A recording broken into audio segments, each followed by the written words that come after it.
تو یہ ایک بہت بڑی تبدیلی آ رہی ہے اس خطے کے اندر، اور اس پہ میں لکھ بھی چکا ہوں کافی کہ اس کو ہمیں اس طریقے سے نہیں سوچنا چاہیے کہ خالی یہ ایک روڈ بنا رہے ہیں جس پہ ٹرکس جایا کریں گے، بلکہ اس کے اندر ہبز آف نالج ہونے چاہیے۔ کرنل صاحب، بڑا اس میں ظاہر کہ ساک سربراہی کانفرنس جو تھی پاکستان میں ہونا تھی، انڈیا نے اس کو سبوتاژ کیا اور جو بڑے ممالک ہیں انہوں نے آنے سے انکار کر دیا۔ یہ چیز جو ہے یہ فیل کی جا رہی تھی کہ سفارتی تعلقات جو ہیں وہ بھارت اس نے یقینی طور سے اس نے ان کو استعمال بھی کیا، اور اشرف غنی صاحب یہاں پر نہیں آئے۔ تو آپ کیا سمجھتے ہیں کہ اس وقت اگر ہم صرف اس کے اوپر آ جائیں کہ یہ میسج کیا گیا پوری دنیا کے لیے اس وقت پاکستان سے، ڈسپائٹ دی فیکٹ کہ اس وقت جو ٹیرر جس کا ہمیں سامنا ہے؟ جناب جی بہت شکریہ۔ بسم اللہ الرحمن الرحیم۔ بنیادی طور پہ پاکستان سے جو میسج گیا ہے وہ یہ ہے کہ خارجی امور سے دنیا کے اندر، فورن ریلیشن سے، ڈپلومیٹک لیول پہ پاکستان آئسولیٹ نہیں ہے۔ ہمارا امیجیٹ نیبر انڈیا نے بہت کوشش کر لی، بہت سر توڑ کوشش کر کے اس نے اس طرف کرنے کی کوشش کی ہمیں، تو ہم آئسولیٹ نہیں ہیں، دنیا ہمارے ساتھ ہے۔ بسائڈ سی پیک چائنا کے علاوہ بھی بہت سارے ممالک ہمارے ساتھ ہیں۔ میں ایک چیز یہاں پہ اور ایک ہائی لائٹ کرنا چاہوں گا کہ یہ جو 10 ملک آئے ہیں، یہ جو ای سی او ہوئی ہے، یہ وہ ممالک ہیں کہ یہ 100% مسلم ممالک کنٹریز ہیں۔ نام تو اس کا ای سی او تھا، لیکن یہ تمام کی تمام 10 کنٹریز جو اس کی ممبر اسٹیٹس ہیں جنہوں نے اس میں شرکت کی ہے، اور 100% شمولیت ہے۔ افغانستان کا بھی آپ نے ذکر کیا، اس کے اوپر اس حوالے سے بھی میں بیچ میں ایک بات کر دوں کہ افغانستان میں ٹھیک ہے افغانستان کے صدر نہیں آ سکے، وہ بھی ایک حقیقت ہے کہ بارڈر سیل ہوئے ہوئے ہیں اور آج کل حالات اس حساب سے اتنے ٹھیک نہیں چل رہے۔ اس کے باوجود پاکستان کی اس میں بھی ڈپلومیٹک سکسس ہے کہ ہم نے ان کے جو بھی یہاں پہ ان کے جو سفیر ہے ان کو شرکت کروائی، تو that's again a plus point for the Pakistan. Number 1 جو getting back to that thing کہ جی یہ ساری کی ساری مسلم ممالک اسٹیٹس ہیں، یہ مسلم ممالک اسٹیٹس اس وقت اس تمام جو اس میں نفوس آباد ہیں، یہ 16 to 18% population of the world ہے، اور اگر مسلم پاپولیشن آف دا ورلڈ کا میں حصہ دیکھوں تو یہ 2/3 مسلم میجورٹی آف دا ورلڈ کی تقریباً 60 to 70% جو مسلمان ہیں دنیا میں وہ ان 10 ممالک میں ہیں۔ تو ایک میں اس کو اینگل یہ دینے لگا ہوں، اس کو میں ٹرانسلیٹ یہ کرنے لگا ہوں، سی پیک تو بہت ہو گیا، ای سی او بھی بہت ہو گیا، لیکن اس وقت جو چیز سمجھنے کی ہے وہ دیکھیں نئے ملینیم میں جو ایک کلیش آف سیولائزیشنز کی بات ہوتی ہے کہ کرسچینٹی اور جوئش اور مسلمان اور جو بھی مڈل ایسٹ میں، اور اس کے بعد جو اسامہ اور القاعدہ اور آئیسس اور یہ سارا کچھ سلسلہ چل رہا ہے، پھر کہتے ہیں آواز اٹھتی ہے کہ جی او آئی سی جو ہے وہ پوری کی پوری ایک طریقے سے ناکام ہو گئی، فیل ہو گئی، وہ کہیں نظر نہیں آ رہی، اس کی کوئی اسٹرینتھ نہیں ہے۔ اس کے پیرلل ہم ایک بنتا ہوا دیکھ رہے ہیں، بلاگ دیکھ رہے ہیں، بنتا نہیں دیکھ رہے، یہ بن چکا ہے، بلکہ بن گیا، اس کو تقریب ملی۔ ایک چھوٹے سے بریک کی طرف چلیں گے، بریک کے بعد پروگرام کو مزید آگے بڑھائیں گے۔ ناظرین ایک چھوٹے سے بریک کے بعد دوبارہ ملتے ہیں۔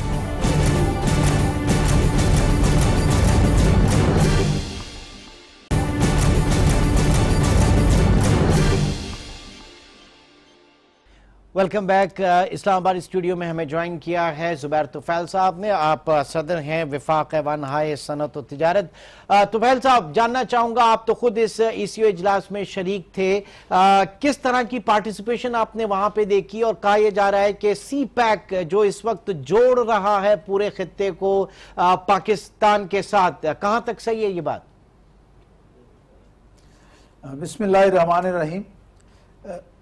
میں آپ سے کہنا چاہوں گا کہ اس ای سی او میٹنگ میں میں نے فورن منسٹرز کی میٹنگ بھی پوری اٹینڈ کی، اور جو سمٹ تھی جس میں سارے ہیڈ آف سٹیٹس تھے، پریزیڈنٹس تھے، پرائم منسٹر تھے، وہ بھی میں نے پوری میٹنگز اٹینڈ کی۔ تو میں نے ایک چیز یہاں نوٹ کی کہ تمام سربراہان مملکت کی یہ خواہش تھی کہ یہ تمام ممالک آپس میں ایک دوسرے سے تعاون کی لڑی میں مل جائیں، اور انہوں نے سی پیک کو بھی دیکھا کہ سی پیک جو ہے چین کے ذریعے پاکستان کی طرف ایک راہداری جا رہی ہے، اور اس سے تمام ممالک بھی فائدہ اٹھا سکتے ہیں جو ای سی او کے ممبر ہیں، اور اس خواہش کا اظہار تقریباً ہر ملک نے کیا، خاص طور پہ ایران کے صدر نے، ترکی کے صدر نے، آذربائیجان کے صدر نے، اور میں سمجھتا ہوں کہ آنے والے دنوں میں یہ ایک بہت بڑی اکنامک راہداری ہوگی جس میں ہمارے ملک کے ذریعے تمام جو اہم را مٹیریلز ہیں، مثال کے طور پہ پیٹرول ہے، گیس ہے، یہ بھی سب پاکستان کے ذریعے سے ہی جو ہے مختلف ممالک میں جائے گا، نہ صرف گوادر کی بندرگاہ سے پاکستان آئے گا بلکہ دیگر ممالک میں بھی جائے گا، اور اس کے لیے تمام ملکوں نے اس خواہش کا اظہار کیا ہے، خاص طور پہ ایران نے کہ وہ بھی اس سی پیک منصوبے کا حصہ بننا چاہتے ہیں، اور وہ چاہتے ہیں کہ اس سے جو ہے پاکستان اور ایران کے درمیان بھی جو ہے چیزیں آسانی سے فلو ہوں. اس تقریب کا جو موضوع تھا اس کا نام تھا کنیکٹیویٹی، اور کنیکٹیویٹی وہ چاہتے ہیں کہ اس رابطے کو جو ہے مضبوط بنایا جائے اور روڈ لنکس کے ذریعے اور پائپ لائن کے ذریعے خاص طور پہ گیس اور پیٹرول جو ہے وہ تمام خطے میں پہنچایا جائے اور الٹیمیٹلی چائنا تک بھی جائے. اگرچہ یہ بنیادی طور پہ ای سی او کانفرنس تھی، لیکن اس کے ساتھ ساتھ اس کے اندر آبزرور سٹیٹس بھی آئے، جس میں چائنا کی طرف سے ان کی فارن منسٹری کے سینئر آفیسر آئے تھے اور انہوں نے اپنی حکومت کا سٹیٹمنٹ وہاں پہ پڑھ کے سنایا. اور اسی طرح سے یونائٹڈ نیشنز کی طرف سے ان کے سیکرٹری جنرل کا پیغام بھی پڑھ کے سنایا گیا. تو میں سمجھتا ہوں کہ یہ پاکستان کی ایک بڑی کامیابی تھی. یقیناً یہ پاکستان کی بہت بڑی کامیابی تھی. ڈاکٹر صاحب میں آپ سے اس وقت جاننا چاہوں گا کہ افغان صدر اشرف غنی سی او اجلاس میں شریک نہیں ہوئے. ظاہر ہے کہ انڈین ڈپلومیسی جو ہے وہ وہاں پہ اس نے اپنا اثر و رسوخ دکھایا، لیکن اس بدلتے ہوئے کنٹراسٹ میں جب ہم دیکھ رہے ہیں تو خود کتنا یہ آپ سمجھیں گے کہ ناسمجھی والی حرکت تھی خود افغانستان کے لیے؟ کہاں پہ اب دیکھ رہے ہیں؟ جی، جیسے جیسے یہ ایوالو ہوگا اور سی پیک جو ہے یہ ڈیولپ ہوگا تو افغانستان بھی مجبور ہو جائے گا کہ وہ اس پروجیکٹ کو جوائن کرے.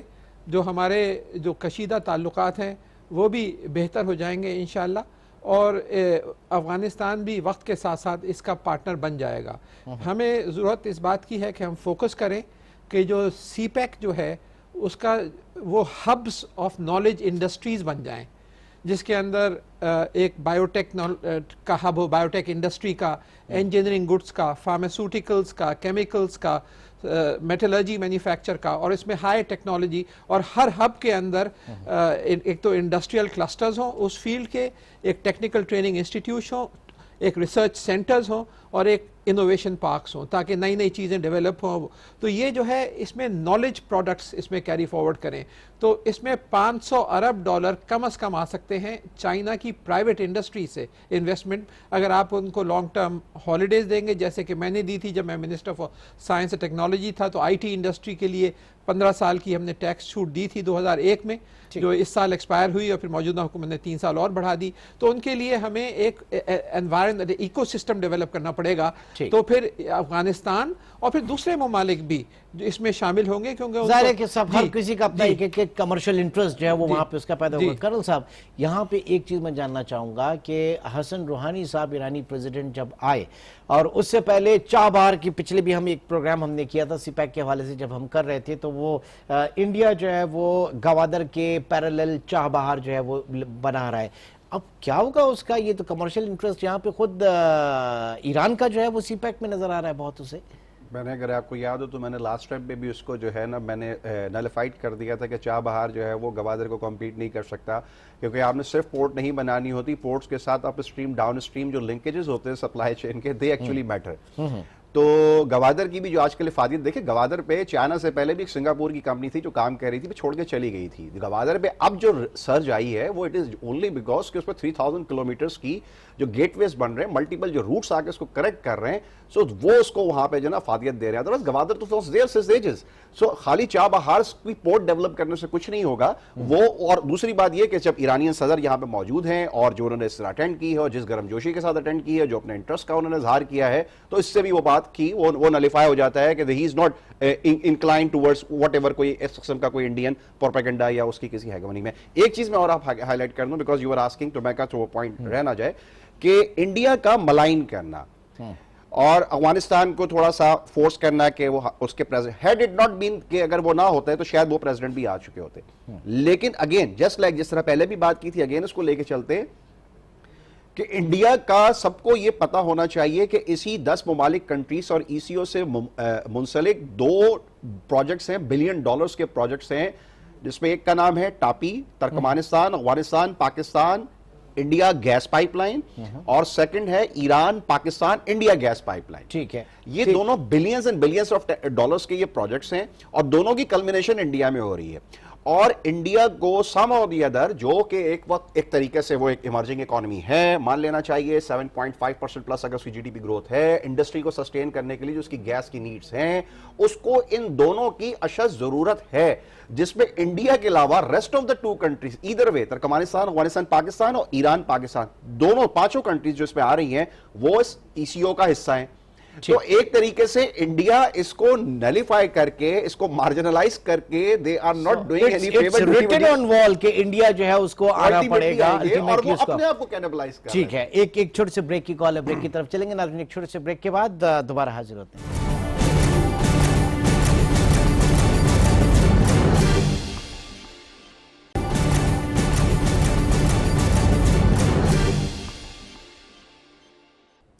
Welcome back. زبیر طفیل صاحب, کہاں ایک وقت تھا کہ ہم انڈو پاک جو ریلیشنز تھے, آپ کے ٹریڈ ریلیشنز, اس میں M F N status, most favoured nation کا اسٹیٹس بڑا لائم لائٹ میں رہتا تھا, بہت اس کے اوپر ڈیبیٹ ہوتی تھی. آج تو پورا سینیریو چینج ہونے جا رہا ہے. آج تو پاکستان بہت بڑا اکنامک ہب بننے جا رہا ہے, بن سکتا ہے, یقیناً بن سکتا ہے. اور ساتھ ہی ساتھ یہ تمام ممالک جو اس وقت ای سی او کنٹریز ہیں یہ بھی پاکستان کے ساتھ ہیں. رشیا اس کا کمرشل انٹرسٹ ہے, ظاہر ہے کہ یہ سب اپنے اپنے کمرشل انٹرسٹ پہ ہیں. تو آپ کیا سمجھتے ہیں کہ کتنا انڈیا بھی آگے چل کے اس کے لیے اپنے آپ کو آئسولیٹ رکھنا کتنا مشکل ہوگا, اور سونر اور لیٹر اس کو جوائن کرنا پڑے گا ہمیں؟ جی ہاں, بالکل ایسا ہی ہے. میں سمجھتا ہوں انڈیا جو ہے سونر اور لیٹر اس کو جوائن کرے گا. انڈیا جو ہے گزشتہ سال سے جب سارک کی سمٹ ہونی تھی پاکستان میں, وہ اس وقت سے کوشش کر رہا ہے کہ پاکستان کو آئسولیٹ کرے, اور وہ کسی حد تک سارک ممالک کی کانفرنس کو ناکام کرانے میں کامیاب ہو گیا. اس نے اپنے ساتھ بنگلہ دیش کو ملایا, اپنے ساتھ افغانستان کو ملایا, اور ان تین ممالک کی وجہ سے یہ میٹنگ جو ہے ملتوی ہو گئی. بہرحال جب ای سی او کی جو میٹنگ ہو رہی تھی, یہ بھی انڈیا میں کوئی اس کے لیے اتنے اچھی خواہشات نہیں تھی, اور انہوں نے اپنا اثر استعمال کرتے ہوئے افغانستان کو اس سے باہر رکھا یا دور رکھا. اس کے باوجود آپ دیکھیں کہ باقی 9 ممالک کے صدور اور وزرائے اعظم وہاں موجود تھے, اور یہ جو ای سی او سمٹ تھا یہ ایک بہت بڑی کامیابی ہے. اور چاہے انڈیا کچھ بھی کرے, وہ کچھ عرصے کے بعد ضرور محسوس کرے گا کہ پاکستان جو ہے سارک سے ہٹ کے اور ای سی او کی طرف جا رہا ہے, اور وہاں پہ اس کو کامیابی کے زیادہ منزلیں طے کر رہا ہے. تو آج نہیں تو کچھ عرصے بعد وہ اپنی اس غلطی کو ضرور محسوس کرے گا. لیکن میں سمجھتا ہوں کہ پاکستان کے لیے بہترین موقع ہے. اس سمٹ میں جو باتیں طے ہوئی ہیں اس کے اندر ہمیں آگے بڑھنا چاہیے, اور ان تمام جو بھی اس کا ڈکلیریشن ہے, اسلام آباد ڈکلیریشن ہے, اس کے اندر جو باتیں جن کا ذکر آیا ہے اس کو تیزی سے آ کے لے کے بڑھنا چاہیے. اور یہی ایک طریقہ ہوگا اس کی کامیابی کا, اور آگے آنے والے دنوں میں دیگر تمام ممالک بھی اس سے فائدہ اٹھا سکیں. یقینی طور سے ڈاکٹر صاحب, ای سی او کنٹریز جو ہیں وہ ظاہر ہے کہ ہر ملک اپنے اپنے کمرشل انٹرسٹ کے باعث آگے آ رہا ہے. یہاں پہ یہ سب پاکستان کو کتنا سپورٹ کر سکتے ہیں, اور آگے خود ای سی او کنٹریز جو ہیں ان سے خود سی پیک کو کتنا فائدہ ہو سکتا ہے؟ اگر ہم آپس میں ٹیکنالوجی شیئر کریں اور پروڈکٹس آئیڈینٹیفائی کریں جو ہم مل کر بنا سکتے ہیں اور ایکسپورٹ کر سکتے ہیں, تو بہت سی چیزیں ترکی کے اندر ہیں, بہت سی چیزیں ایران کے اندر ہیں, بہت سے ٹیکنالوجیز دوسرے ممالک میں ہیں, قزاقستان میں اور کرگستان میں, اور دوسری ٹیکنالوجیز ہیں. تو بہت اپرچونٹیز ہیں. Petrochemical industry for instance is one, کہ اس میں بہت زیادہ اپرچونٹیز ہیں اکنامک. ایک بہت بڑی ویلتھ جو ہمارے پاس ان علاقوں میں ہے جس میں سی پیک گزر رہا ہے, وہ کاپر اینڈ گولڈ تو آپ کو ریکوڈیک میں ہے ہی, لیکن اس کے علاوہ ریئر ارتھس جو ہیں یہ بہت ہی قیمتی چیز ہے, جو کہ ہزاروں ارب ڈالر سے زیادہ اس کی ویلیو ہے. اور جاپان نے انٹرسٹ شو کیا ہے کہ وہ یہاں آ کے ریئر ارتھس کو, جو کہ الیکٹرانکس انڈسٹری, آپ کے جو آلٹرنیٹیو انرجی پروڈکٹس جیسے کہ سلیکون سیلز وغیرہ میں استعمال ہوتے ہیں, اس کے اندر یورینیم آپ کے پاس بہت تعداد کے اندر ہے, اس طرح کے بہت سارے ریئر ایلیمنٹس موجود ہیں جن کی بہت زیادہ قیمت ہے, اور دنیا میں بہت جگہوں پہ اتنی کوانٹٹی میں پائے نہیں جاتے جتنی آپ کے بلوچستان کے اندر اور جتنی آپ کے کے پی کے میں اور فاٹا کے علاقوں میں ہے. تو یہ ایک بہت بڑی اپرچونٹی ہے کہ ہم اس کو, جیسے میں نے عرض کیا تھا, کہ ایک نالج ہب کے طور پہ استعمال کریں. اور ان ممالک کے ساتھ روس بھی اسی وجہ سے ایک وجہ ہے جو روس کا انٹرسٹ جو شو ہو رہا ہے, کیونکہ یہ ریئر ارتھس ہیں, یہ ہر جگہ نہیں ملتی جو آپ کے پاس موجود ہیں, اور اگر آپ ان کی ایکسٹریکشن انڈسٹریز لگاتے ہیں تو دنیا بھر میں ڈیمانڈ ہے ان کی اس وقت, خاص طور پہ جو ممالک الیکٹرانکس میں آگے بڑھنا چاہتے ہیں یا ایسے نئے پروڈکٹس میں آگے بڑھنا چاہتے ہیں. تو یہ ایک ہمیں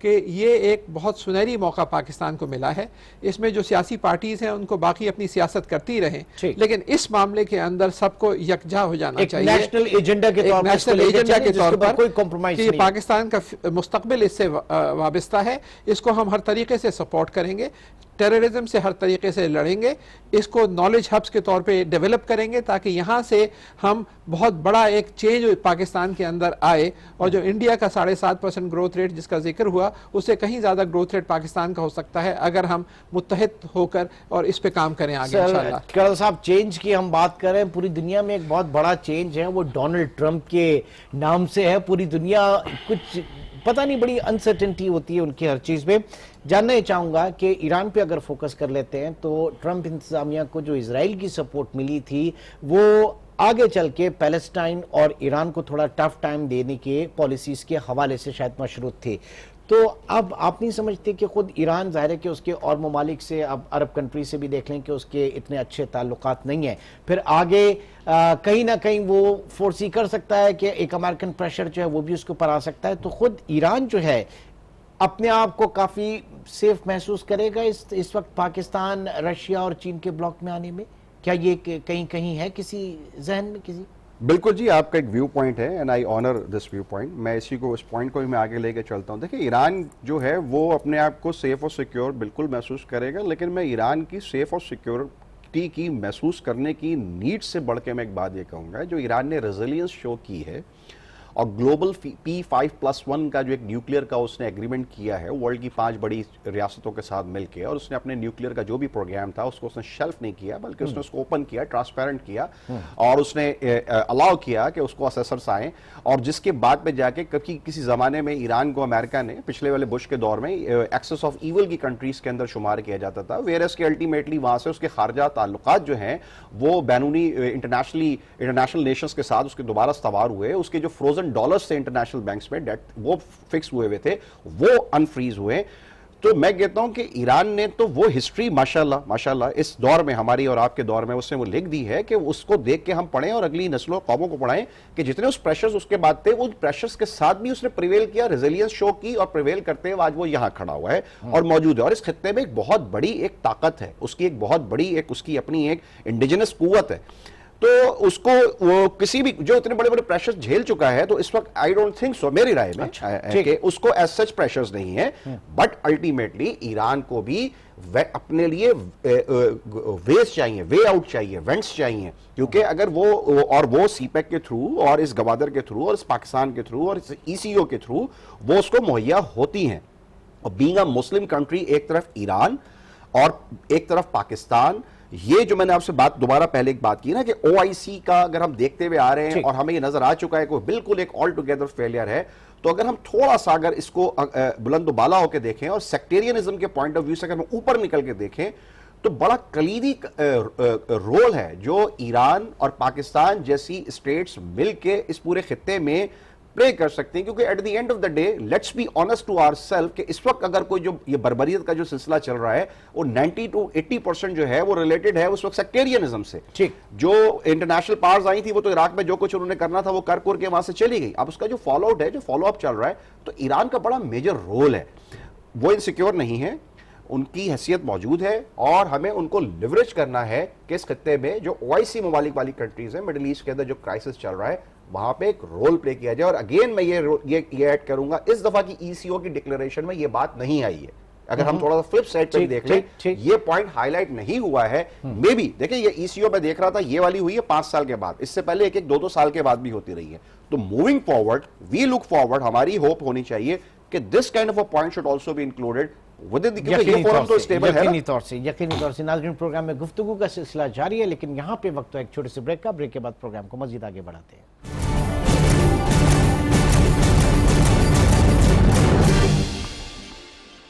آج کا میچ ہے ایریل ورسز ناممکن داغ. نہاری, جوس, چاکلیٹ ٹرائی کر کے یہ مشکل داغ بن جائیں گے امپاسبل. اگر ایریل نے اسے صاف کیا تو میں اپنا ڈٹرجنٹ بدل دوں گی. ایریل نے کیا داغوں کو کلین بولڈ ایک دھلائی میں. میرا نیا لانڈری چیمپئن ایریل. اب ایریل کی شاندار صفائی زبردست بچت کے ساتھ ایریل 1 kg پیک پر اب 30 روپے کی چھوٹ.